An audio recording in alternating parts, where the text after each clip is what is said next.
can't see me, you Stevie. Wondering how I reach more evolutions than Evie and make it look easy. All right, so we have finally reached the last week of new #1 issues for the Age of Revelation, the current story arc of the X-Men following the From the Ashes era. And now we can finally answer the question, what's up with the rest of these tie-in books and whether or not you need to be checking them out. We're going to be talking about X-Vengers #1, Undeadpool #1, Cloak or Dagger #1, and Expatriate X-Men #1. My criteria for how I dictate whether or not a book is essential or kind of essential or not essential at all. The way I dictate that is whether or not, in this particular case, any of these books actually have anything to do with the main core story of Age of Revelation. Does it directly tie into what's going on with Revelation himself? Does it tie in with the efforts of the amazing X-Men, which kind of seems to be the de facto core Age of Revelation title? Does it have anything to do with anything going on there? Does it expand the world in any way? I feel if you don't read this, will you be missing out on something? If I say something is kind of essential, basically a book that might not be the most important thing that you need to read, but there probably will be something that's kind of in the middle there somewhere, probably, that might come up at another point, maybe. And then not essential is, well, exactly that. It's not essential. However, I want to make sure I say this, just because I say a book is not essential does not mean the book is bad. It just means that you don't need to read this book to get the full story. There have been a lot of good, not essential books that I have read in this so far, but there's always somebody that's gonna take it the wrong way. So this is for you. Anyway, let's start with X-Vengers #1. So X-Vengers is exactly what I think a lot of us thought it was going to be. This is an Avengers title. It's gonna have majority Avengers characters. However, there is a little bit of a rub there. It's not just the Avengers as you know them. You probably noticed from just the cover alone that a lot of these characters either look incredibly different, they look like new characters, or they're the characters you know and love, but they just, something about them doesn't seem right. Well, I'm here to tell you, gentle listener and gentle reader, because you're reading the book, I hope, maybe, probably, I don't know. Basically, what you need to know is that, yes, a lot of these characters are the Avengers you know and love. However, they are now mutants. Because of the X virus and how it has wreaked havoc on humanity, we have seen this in various other tie-ins, that there are characters who, under normal circumstances, were either regular humans or already superhuman in some, fashion or capacity, but the X virus overwrote them and gave them whole new powers if it didn't kill them first. We saw this with Franklin Richards, how he lost his reality warping cosmic level power and turned into a mutant monster of a person whose only power was looking like John Carpenter's The Thing, or something close to it. But in this case, that's what's going on with all of our Avengers. And I'll get these two out of the way first. Yes, you see Cannonball. Yes, you see Mirage. Both characters who spawn off from the New Mutants series back in the day. However, not really much has changed about them with the exception of Mirage. The only thing that's changed with her is that she is technically Captain America now. She took up Steve Rogers' shield when he died prior to the events of this series. And of course, as we got with Sam Wilson, we get all the hashtag not my Captain America. We even get the not my Avengers in this regard too. But yes, an indigenous woman being Captain America, I think honestly makes the most sense ever. It would, be more honest to America's actual true origins. But I also think that the response to Mirage being Captain America, it kind of tracks when you look at the people who in this comic are saying it. Now, once again, getting back to the Avengers of it all, we have Scott Lang, aka Variable Man. Basically what's going on here is that while under normal circumstances, Scott Lang uses PEM particles to shrink or grow in size. In this particular case, he no longer needs the pin particles. The X-Virus basically made it to where he can do all of that stuff on his own, only it's deformed him in a lot of ways. He actually almost kind of a throwback to the OG original recipe Beast from back in the 60s era of the X-Men, with a much worse haircut. Technically stated that he can fragmentally grow, which I'm gonna go on a limb and say probably is just to say that, well, yes, he can grow, both big and shrink as he normally would. It seems like he can also control which parts of his body may be able to grow or shrink as well. Doesn't seem to be a step-by-step process, because we do literally see him just grow just straight up out of nothing, so there's that. There's also Black Widow, now known as Water Widow. Yes, this is Natasha Romanoff with all of the Russian Black Ops super spy shenanigans.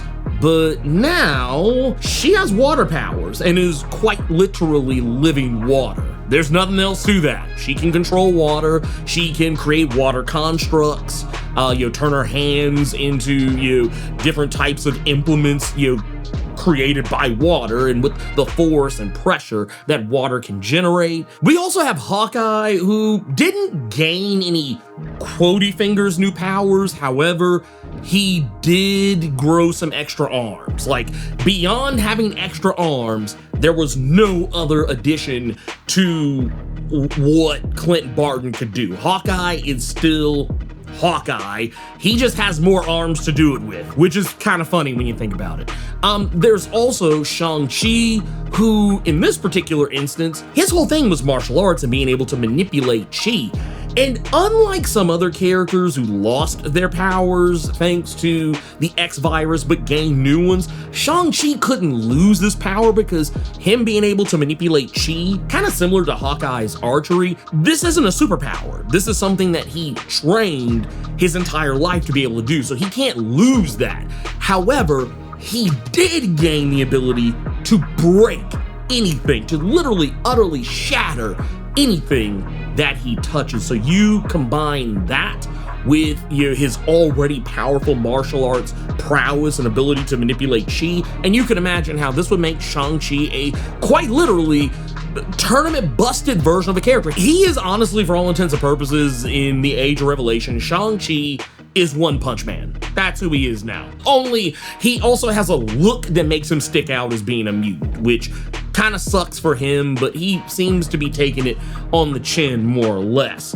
Now, I saved Vision for last, and it's because he wasn't affected by the X-Virus. Vision was affected by the Technarchs, and we discover that he somehow came into contact with the Technarch virus. It's referred to as a Technarch overgrowth here, though, and it kind of seems like this is something that came from underneath, something that is very likely a direct result of some of the meddling that Revelation has been doing. We know that Warlock is working with Revelation in this, and while we haven't really seen much of Warlock, I wonder if at some point Warlock had some kind of a break with Revelation, and maybe this is what happened, I don't know. Or maybe possibly Revelation said something to Warlock that has made him lose control of himself. But for whatever reason, despite the fact that, this Technarch overgrowth is responsible for the death of Vision, I don't think this is actually something that is malicious, because it seems like Vision was able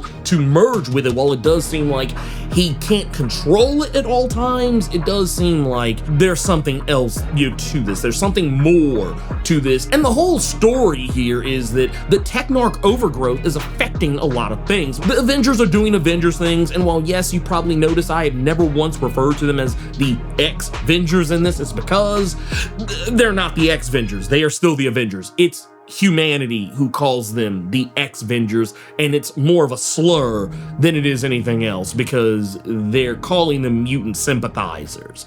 even with all that's going on, and that's kind of the main plot that you're getting in the very early goings, by the time you get to the end of this issue is where we're gonna see Revelation does show up at the butt end, though he's not really much of a factor in terms of like having any actual panel time, compared to some other characters. But we do see his Seraphim show up, and it's largely characters you would recognize, like Rockslide, Thunderbird, Random. Also, Boom Boom and Sunspot show up, basically letting you know all 5 of these characters threw in their lot with the Revelation. But the main thing here is that, and I think where this book is ultimately going to go, is that Sunspot and maybe some of the rest of the gang, maybe possibly, are going to realize Revelation is on that Fox News bullshit, and probably also going to learn that this Technarch overgrowth is very likely his fault. So that's kind of where all of this goes into play. I have a difficult time calling this book essential. I don't think it's essential, but I will say, just based on the fact that this is Technarch shenanigans going on here, it seems like it's going to be a major portion of the book, considering some of the things that happen at the end regarding Variable Man and how he becomes infected with the Technarch overgrowth. I'm gonna go on a limb and say there's a very high chance, while this book may not be essential, it is definitely going to be kind of essential. Largely because I feel like, with everything that's going on here, there's a little bit of push and pull between the Avengers and the Seraphim, how Sunspot doesn't seem to be aware of what is going on and doesn't seem to think that Revelation is involved, but clearly the Avengers do.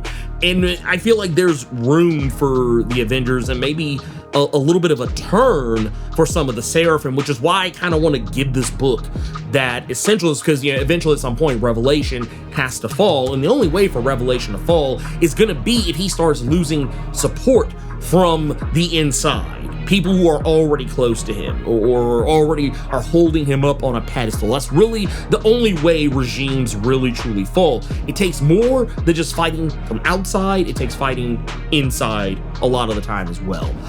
That said, let's move on to Undeadpool. Undeadpool #1 is, man, this is an interesting book for me, because I think Undeadpool is a fun book. It's definitely a fun ride. However, it also is probably, of all of the books that have come out for the Age of Revelation thus far, this is honestly just 100% a Deadpool book that's introducing a lot of new characters, most of which I think are very interesting. And actually, I credit Tim Seeley with introducing, some characters that, like, this could have very easily just been a bog standard, like, group of white kids running around, doing, quotey finger save the day shenanigans, using the new power they have gained from the X-Virus to do what, a little amount of good they can. Yeah, it could have very easily been the case. But no, Tim actually, because, Tim's that guy, he's gonna make sure you get some characters that, represent the world that's outside your door. So I appreciate that, to the highest level of highestivity. But yeah, this book is basically just Deadpool is affected by the X-Virus. And not only is he affected by the X-Virus has seemingly not depowered him, but has turned him into what is effectively a Marvel zombie, though not in the strictest sense. His healing factor is still there. His healing factor has not been turned off. As a matter of fact, his healing factor, as he states in this issue, is working overdrive. But the problem is Deadpool is not Deadpool. He's not the wise, cracking merc with a mouth that you might be used to. Deadpool doesn't, with the exception of maybe 1 or 2 instances in this issue, Deadpool's not really talking. He's narrating a lot of this book, but he's not talking to anybody. Whenever he tries to speak, it just comes out as zombie talk, like, that type of thing. It doesn't come out as, like, actual words. And I think that's what makes the story more compelling than I probably would have thought it would have been, because I honestly, even with Tim Seeley on this book, I'm a huge Tim Seeley, fan, absolutely love this guy's work, but I was probably not, I won't say the least interested in this book compared to some others, but it was one of them. It was up there as far as least interesting books in the tie-in pool of Age of Revelation. But what I do enjoy about this is that it does kind of humanize Deadpool more than I think some comics usually do with the character. I mean, yeah, he's usually the guy who's always like spouting off one-liners and breaking the fourth wall. That's usually what people focus on when they write Deadpool. Very rarely do people focus on the human element of Deadpool. And even when they do, it's the bug. It's not the feature. So in this, it actually is kind of focusing on Deadpool's humanity and how he's trying to get control of himself. He doesn't want to hurt these kids that he's running into that are trying to save the day. Magni and Fantastica, Kid Man-Thing and Fearless. He's not trying to harm them. He doesn't want to. He's trying to stop himself, but he cannot control himself. As he even states in this issue, he is a passenger in his own body, so he doesn't get to dictate what he does, and I think that's what makes a lot of this interesting. Now, the question is, what happens to the people who Deadpool, murks in this issue? Because I'm gonna tell you right now, of all these new characters, none of them are really 100% safe.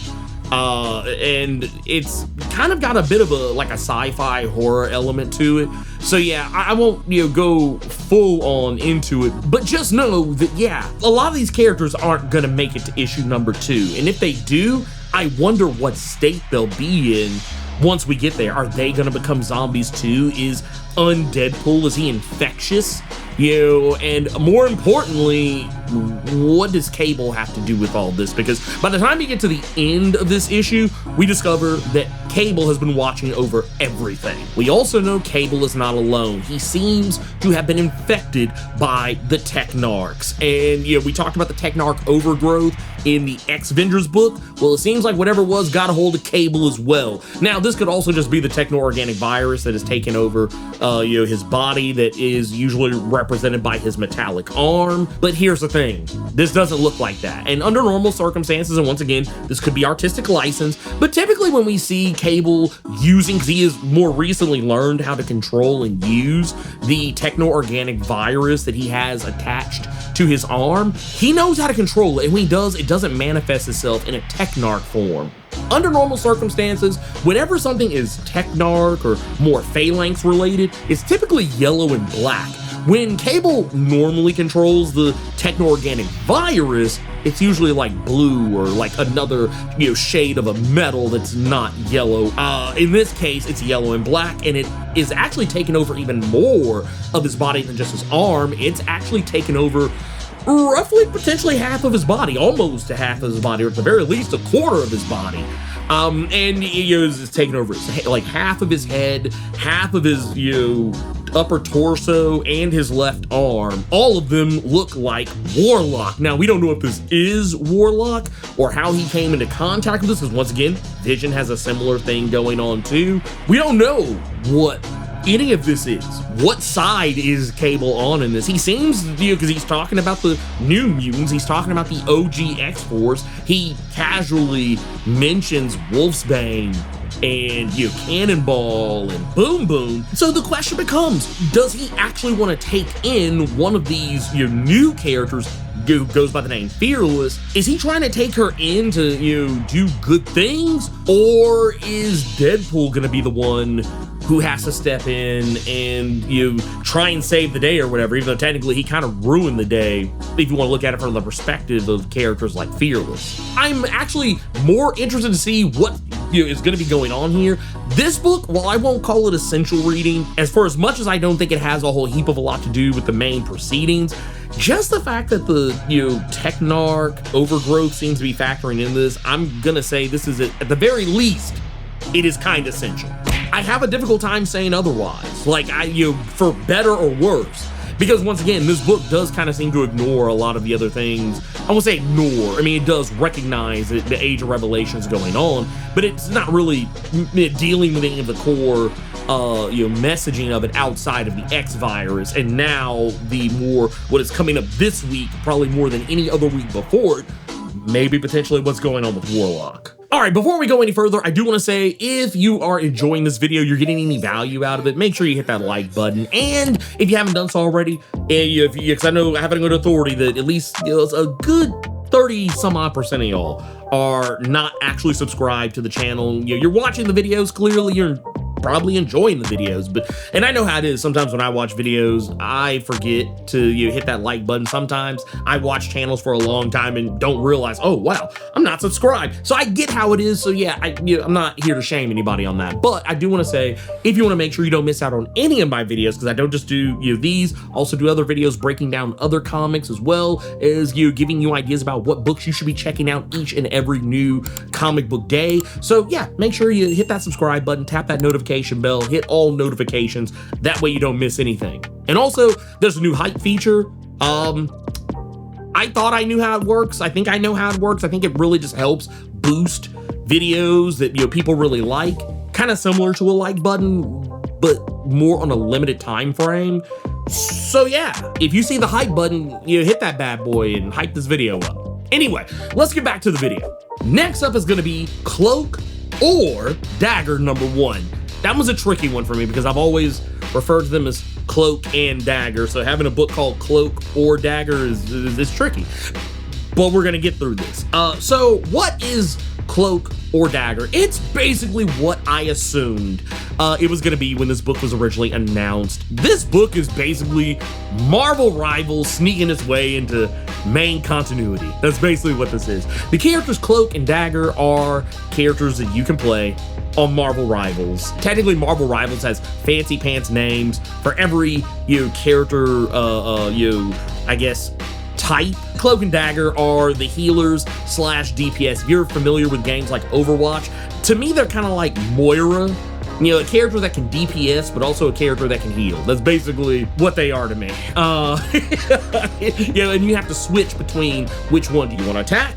Or do you want to be able to heal? It's kind of that whole vibe. Well, that's what's going on here with this story, is that Cloak and Dagger, 10 years in the future, they're going to be married. They're going to have a child together, a daughter, mind you, named Ayla, who is just as precious as precious can be.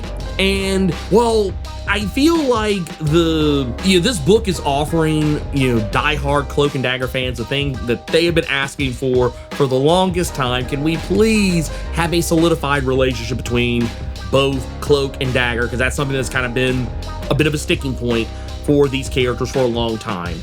They've been doing this, will they or won't they, are playing coy about their relationship since their inception. Back in the early days, it was kind of hinted that they were in a relationship, and they were initially an allegory for interracial relationships back in the day. However, as you kind of fast forward through time, there's been moments where, Cloak is dating somebody else, Dagger is dating somebody else. They act like they couldn't be any less interested in one another. And then there's been instances where they want to be together, but they act like, oh, for whatever reason, we can't be together.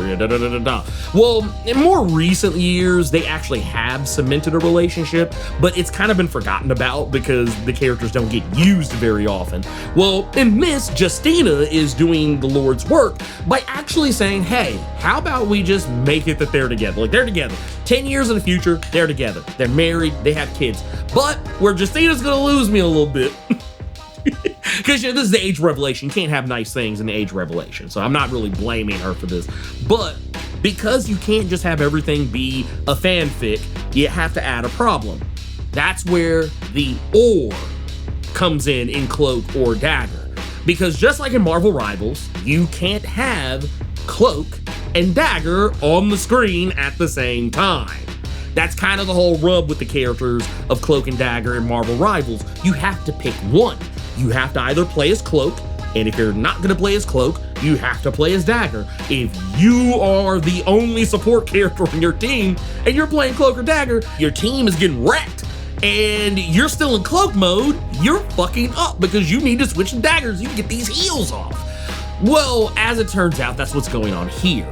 Not so much in terms of like damage and healing capacity, but it does make it pretty clear that while Dagger is powerful in her own right, and she always has been, Cloak is kind of the nuclear option between the two of them. So they have to switch it up. Where Cloak and Dagger come into play in this is that all of this is a direct result of the X-Virus. The X-Virus took the normal bond that Cloak and Dagger have, not just their emotional bond, but also the powers that they wield. Their powers have always been interlinked with one another. Well, the X-Virus just made it even more so, to the point that they cannot occupy the same space at the same time. They can't even occupy the same plane of existence and in the same place at the same time. And they can only, if they are ever in the same place at the same time, they can only do it for, as what Tandy says, only a handful of minutes. And whatever happens after that handful of minutes up, nothing good comes after that, is what she seems to be able to believe. So what's going on with Cloak or Dagger? Are they fighting back against the Revelation? Or are they working alongside the Revelation? They're not doing either. They're actually more working on the edge of Revelation. They're not trying to help him. They're not trying to hurt him. What they're trying to do is do the most good humanly possible and build a safe haven where everybody can exist. This is effectively the same role that Angel played in the Age of Apocalypse, where Angel tried to create a safe haven where both humans and mutants could exist in the same space at the same time and live in peace with one another. Cloak and Dagger are trying to do the same thing. The Fenris twins, they're the big bad of this, and the Fenris twins are gonna Fenris twins all over the place. They are whole Nazis, and of course they're gonna use the X virus to try and achieve their ends by just inflicting it upon people and trying to force them into either dying or becoming a mutant. Is this book essential? This book is not essential, and it pains me to say that, because while I enjoy the story, I think that the start of it, I think there's something there. I think there is something special there. But I don't feel like this book is essential to you getting the full breadth and understanding of what is going on in the Age of Revelation, at least as far as like the core story of it goes. While it's fun, it has a lot of cool stuff going on in it. I have a difficult time seeing how it ties into the overall grand scheme of things. It pains me to say that, because like I said, at the beginning of this video, there are quite a few books I've enjoyed that I'm sad to say are not essential books. Especially if you're a Cloak and Dagger fan, you should be reading Cloak or Dagger, you should be. But yeah, if you're one of those people, like if you were not already gonna pick this book up, I would have a difficult time recommending it to you. If your aim was to be dialed into like all the crazy stuff that's going on, that is important. Last, but most certainly not least, is gonna be Expatriate X-Men #1. This is basically the story that's taking the place of Exceptional X-Men, so you're gonna see a lot of the same characters. If you were already reading Exceptional X-Men, a lot of this is gonna look pretty familiar to you.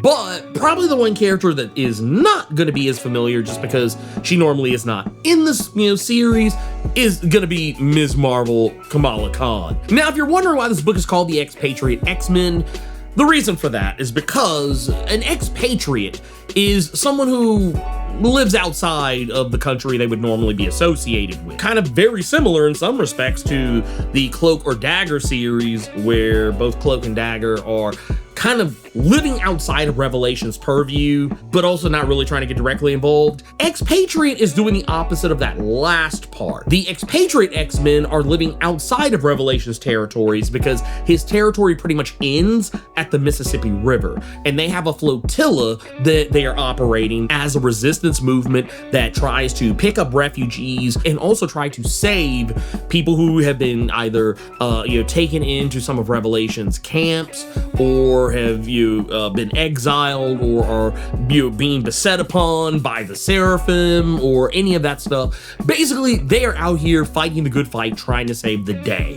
And the characters who you would see involved, I think, are a pretty interesting group. While you will not see, you won't see Kitty Pryde, because as we talked about before, you're actually going to see her more on the Book of Revelation side of things.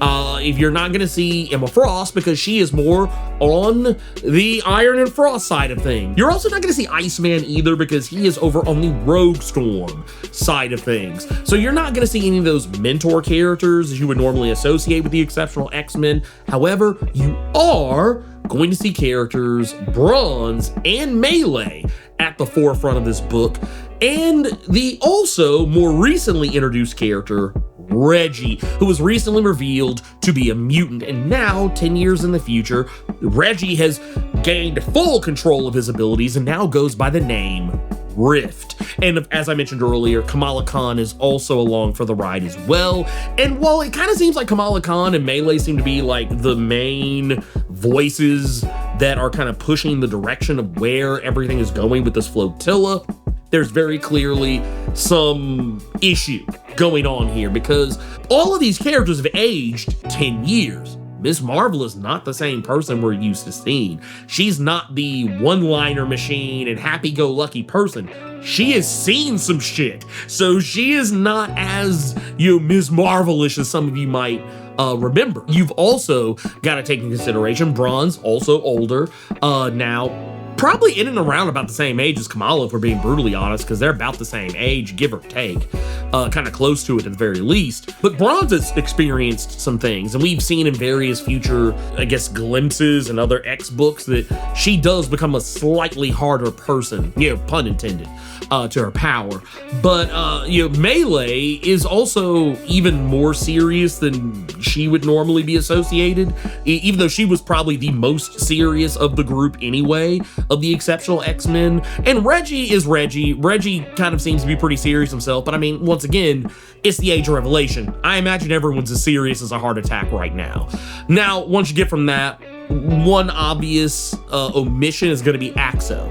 Axo is nowhere to be found in this book, and I'm wondering if maybe Axo might be one of the people who we see, or rather hear talking off panel, but their face is never really truly revealed. And we also have Mystique. Mystique is around, but she's not a mentor to the group, as I think some people were probably wondering. She is an outside benefactor who the Expatriate X-Men are working kind of with / for in some regards. It just kind of depends on how you want to look at it. Basically, what's going on here is that the Expatriate X-Men are using Reggie's power, aka Rift, using his ability to temporo-spatially teleport people. Basically meaning he can basically send you anywhere within time and space, and they're using this power to attempt exfiltrations of refugees who have been held hostage by Revelation.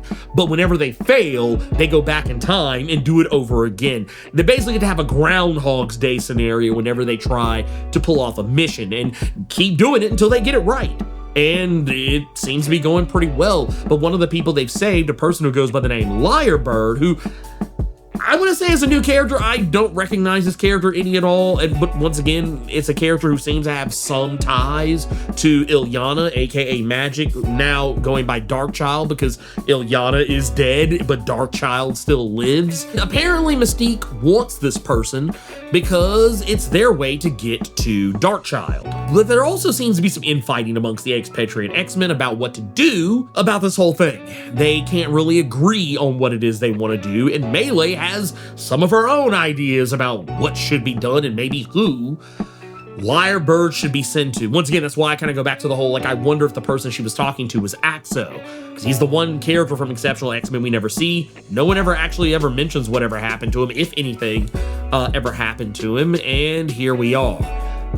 This book, while I could easily see how some people would probably say, well, wait a minute, Blerd, you just said the Cloak or Dagger wasn't essential because it was all about being on the outskirts of everything, but this book, they're on the outskirts. How are you going to make a case for this? Well, the reason why I'm going to make a case for this and why I'm going to say I think this book, I'm not going to say it's essential reading. I think it's kind of essential reading. Just go get that out of the way.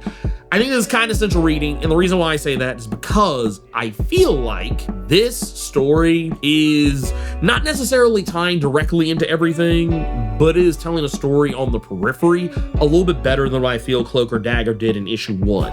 And once again, we're talking about issue 1s here, so I mean, like I said, we're literally just getting started with some of these things. As I said, some of these books will probably prove that they're more essential than others as they go along. It can always change. But once again, how many times have we talked about books on this channel where, case in point, we talked about this in the Blerd Cave just this past week, the Ultimate Incursion series that I think just recently ended. All it was just a way to say, hey, here's the thing that's going on. And if you didn't read issue 1, 2, 3, or 4, and you only picked up 5, you didn't miss anything. Like, you got the story you were supposed to get. Only thing you missed was the window dressing and the hemming and hawing that led up to it. So there's that. Another story altogether. But yes, I'm gonna say this book is kind of essential. I think this is a kind of essential book. Now, that said, my mind could change on that once we get to that next issue and maybe you see that none of this matters. But I feel like just the simple fact that this book has the potential to maybe dig into some stuff that's going on behind the scenes, I'm going to give it the grace and say, I think this is actually going somewhere.